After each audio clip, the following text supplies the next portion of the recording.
Without further ado, we got Calvin Pinsuwan.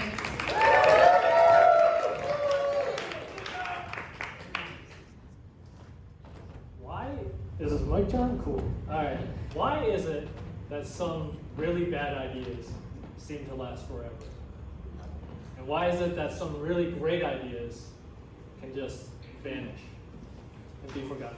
Have you guys ever been in that situation where you found something really cool, something new, a new TV show, a new product, or a new game, and you're telling all your friends about it, and they might try it for a little bit, but then they wind up just going back to the old habits and what they're used to. My name is Calvin, and I make video games, and specifically, I focus on innovative games. So I always try to make games and experiences that people haven't seen before. So those questions I ask them every day, very common. I've seen so many different games and genres come and go over the years. And the most painful ones are the ones that are super fun, super innovative, and solve all sorts of problems, and then they just disappear. They just disappear mysteriously. And why does it disappear? The thing is, these games aren't necessarily bad. They're well executed. And I think the reason that these sorts of games disappear is because they're too far ahead of their time. So ahead of their time, what does that mean? I really want to unpack that. And we're going to unpack that statement with our old friend from 8th grade biology class, evolution and natural selection. Woo! Yeah, cheers. So just as a quick refresher, I know it's been a bit, but natural selection is when the environment dictates who goes forward and who doesn't. So if you guys imagine Caesar at the Roman Colosseum, he gives a thumbs up if an organism is adapted to its environment, and a thumbs down if it's not adapted. So thumbs up, cool, you get to go on, you get to reproduce, spread your genes. And thumbs down means, sorry buddy, you guys gotta go extinct. We are going to lean into this metaphor even further. So this is a living cell, and I would like you guys to think of ideas as living cells. Because ideas, they move around, they breathe, they evolve, and they also die off. And one thing that's really important that I want to sell here is that just like cells, ideas also have things inside of them. So a cell has mitochondria, it has all sorts of organelles in them. And what's inside of the organism determines what its properties are. So similarly, what's inside of an idea determines its properties. That's a little abstract, so we're just gonna dig into this a little further. So let's do something a little bit more relatable. So a recipe. So this little thing I'm moving around, let's pretend it's a recipe. And the recipe is made up of ingredients. If you add donut mix to something, you add some yeast, throw in some eggs, throw in some water, got it. You mix it all up and then you fry it and out comes a donut. And again, I want to re-emphasize this because I'm going to talk about this a lot, is what your ingredients are determines what comes out of your recipe. If you add things to this, if you add things to it, it's like evolving the recipe. And it's no longer quite a donut anymore. And most certainly, if you remove components from a recipe, then it's definitely not a donut.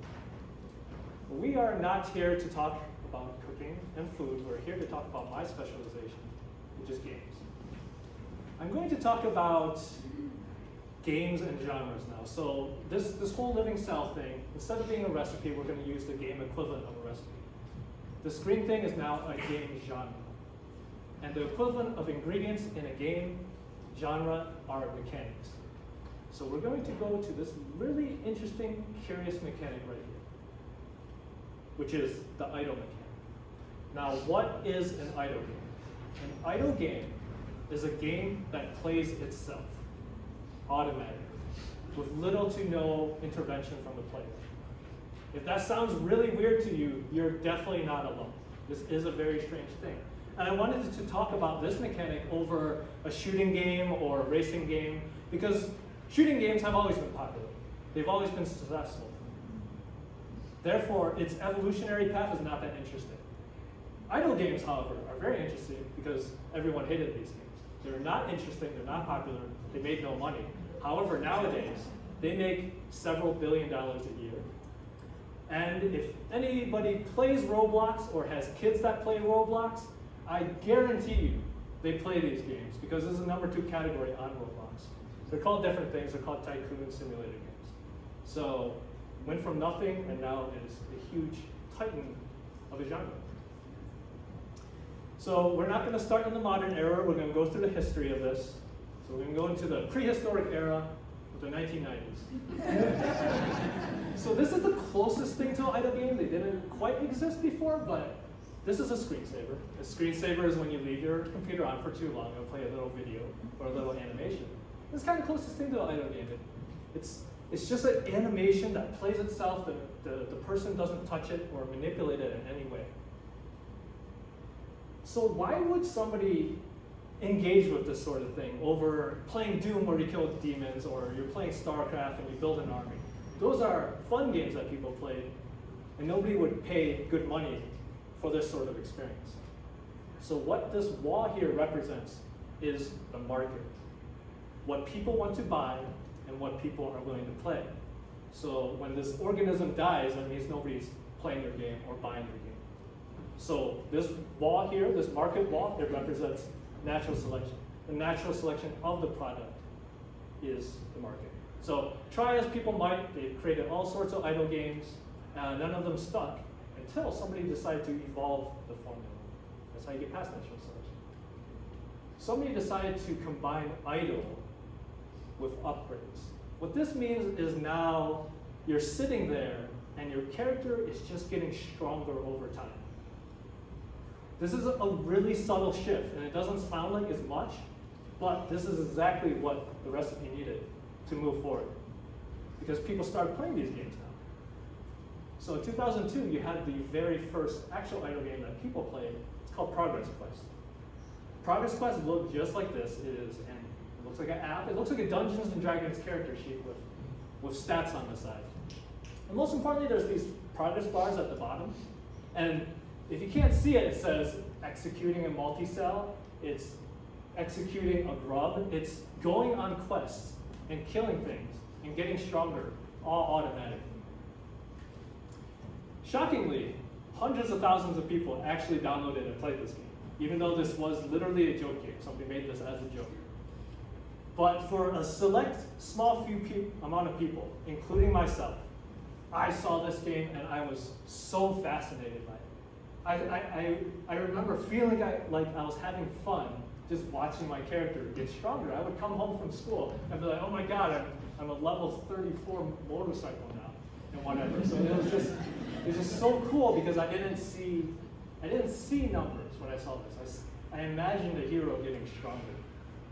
So it was a very interesting sensation, and that really stuck with me because now I actually specialize in idle games. This is the genre that I specialize in. But like I said, I had a very rare experience. Not a lot of people played these games. They downloaded it, they played it, they thought it was funny, and they moved on. So it's not like this genre really even went anywhere. Some people tried to iterate it but it just wasn't particularly fun or engaging, and certainly people weren't willing to pay for it. So once again, people came up against a market wall and their products died off. People didn't know where to go with this. So how does this genre move on from here? Funnily enough, people thought about iterating on graphics or making more iterations, or interactivity, sorry. But really, it actually just had to wait. You can wait and a wall goes away. So one thing I want to re-emphasize about natural selection is that it's the environment that dictates what goes through. Environments and ecosystems can change. So in the 2000s, we started getting better video cards. More setups had multiple monitors, which is important. And the other key thing is that flash game technology started coming out in 2000. Flash games are games that ran in your browser. So this combination of technologies made idle games make much more sense. No longer were you just filling your screen with progress bars instead of playing Doom. You were able to put the game on a second monitor, have it constantly play while you're doing other things. Do work, talk to your friends, whatever. So again, the environment shifted under, which happened to let us into the Flash game era. And with Flash games, we had all sorts of idle games. People were finally playing these games. Maybe not mainstream, but certainly the hardcore gamers were playing these games. So we had a lot more evolution, a lot more visuals, and a bit more mechanics. You no longer were just staring at a set sheet, you were at least buying things in the game. It was still basically idle. That leads us to the most popular idle Flash game of all time, which is Cookie Clicker. Has anyone played Cookie Clicker? Okay, great. There you go. These are the hardcore gamers. Yeah, these guys know their stuff. Cookie Clicker is pretty much what you see is what you get. You make hundreds of cookies, millions of cookies, quadrillions of cookies. You then take those cookies to buy more cookie generators. Cookie generators including grandmas and also cookie farms. So it's just this endless dopamine loop, and people love this stuff. It was very fun. It was also a joke game, but it was more fun. So more people started playing these, and Flash idle games were decently popular. So with players, we have more competition. People are like, oh, I want 100,000 players. I'm going to go make an idle game. So now you have more than just like one lineage of games. You have more people iterating and creating variations and evolving. There was a big problem with Flash games, which is that Flash games didn't really make money. Like they made a few thousand at best, but it wasn't really a thing back then. So developers would make these games and they would probably just quit after like 3 years. They're like, okay, I'm just gonna get a real job. So this is really the arena of hobbies. So without money, it wasn't really a thing to keep making. However, there was another ecosystem coming up around this time, and that's the smartphone. So mobile games are becoming a thing. And pretty much developers had two choices. They could either continue making no money in Flash, or they could figure out how to make mobile games. So that's what they did. They started to migrate their designs onto mobile. They would fail though if they didn't have a key ingredient, which is monetization. Our lovely friend, if you guys play mobile games, you know what this is. It's being bombarded by ads, or you're paying 20 bucks so that you can have a million more cookies. The monetization is what you needed to get past this other selection wall. Now we have arrived at the mobile game era. The mobile game era made millions. This was where it really started to take off. You see an explosion of different games at this time. And there's something interesting about idle and phones. So people, especially back in 2014, didn't really like playing games on their phone all the time. Because there's a stigma against playing phones in public, unless you're a kid. And also, more importantly, you can't really play because your battery has limited time. So idle games actually worked super well with this, because just like the previous environment, it acted like a second monitor. Your smartphone is another screen. So people would play these games. They'd buy some upgrades for 1 or 2 minutes, and then they would take their phone, put it in their pocket, and because it has the idle mechanic, they're making progress while the game is in their pocket. It was almost a perfect synergy. So you see not just idle games, but sort of the idle mechanic almost everywhere in mobile games. This is a game I worked on. This game is called Bitcoin Billionaire. You mine virtual Bitcoins, and then you buy all sorts of silly furniture to run around in your house. I was not on the founding team that made this game, but the founding team was one of the first 3 idle games on the market. They put this out there, super early adopters of this. And because they hit that, because they had that first mover advantage, they made pretty good money. They made pretty good money from being so early onto this. So that's another lesson, which is that if you are already in the right place and you really know how to make your stuff, then as the environment changes, you're going to be ready for it. And there are other games. Again, there's more ways to play it than just creating the idle game at this point. So right now we're looking at Clash of Clans up here and Farmville. So maybe some titles you guys have heard of. And you can see timers on here. You see a 5-hour timer, and you see a very long timer down here, 18 hours. So this is also idle. People have found out that you can chop up these ingredients, you can mix and match them in different ways to serve whatever their product needs. So people were playing around with idle in other ways. And in this case, it was timers that got people to come back. It's like, hey, I'm going to come back in 18 hours. So a lot of different ways to play around with it.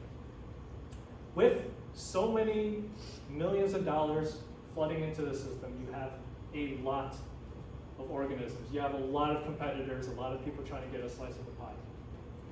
Of course, that leads to another wall, which is the competition wall. This is kind of what we're seeing with AI right now. We're seeing so much competition in the AI space.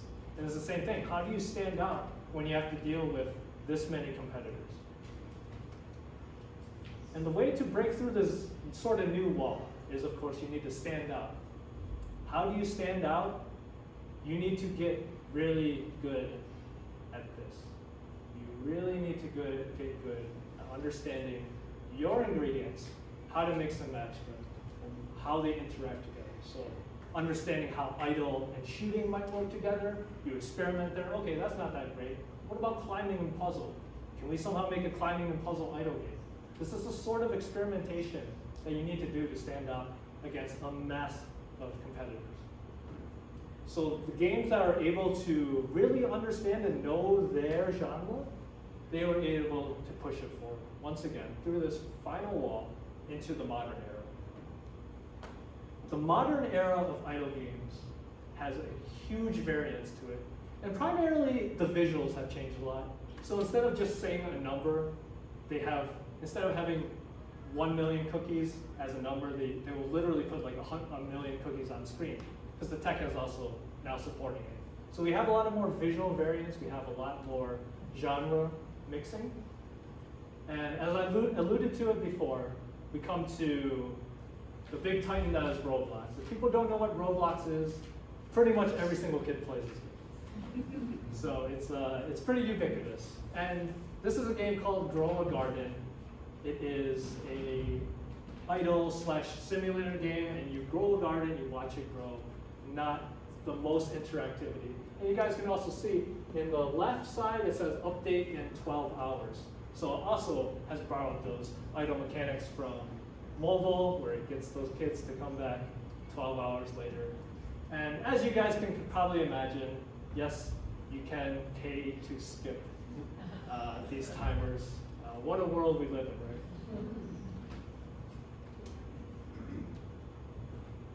right? So that's sort of the history of idle. And if one of your takeaways from this is, oh, maybe I should predict what sort of environment or ecosystem is coming up in the future, I think that is not a great way to go about it. So that's something like a Steve Jobs might do. The problem is it's just really hard. You need to have huge domain knowledge, you need to be super lucky, you need to have a lot of money. So I don't think that's a really good way to go. I think a better way to go, if you guys want to kind of innovate in the same successful way, is the other way around, the other end, which is the evolution side. I think that whole ingredient thing, it is a metaphor that I use all the time. If you guys become like a Michelin chef, you know your ingredients, you know how they mix and match, and you know how to really manipulate them, then when the environment inevitably shifts over, you're already prepared to cook up that perfect dish for the market. And the last sort of thing I want to say is that sometimes you really can just be ahead of your time. So the next time you're talking to your friends and you're saying, guys, I found the coolest new thing. It's called Crystal Pepsi. And it tastes delicious. And if your friends push back on that and say, hey, this is kind of disgusting, just realize that it's their problem, not yours.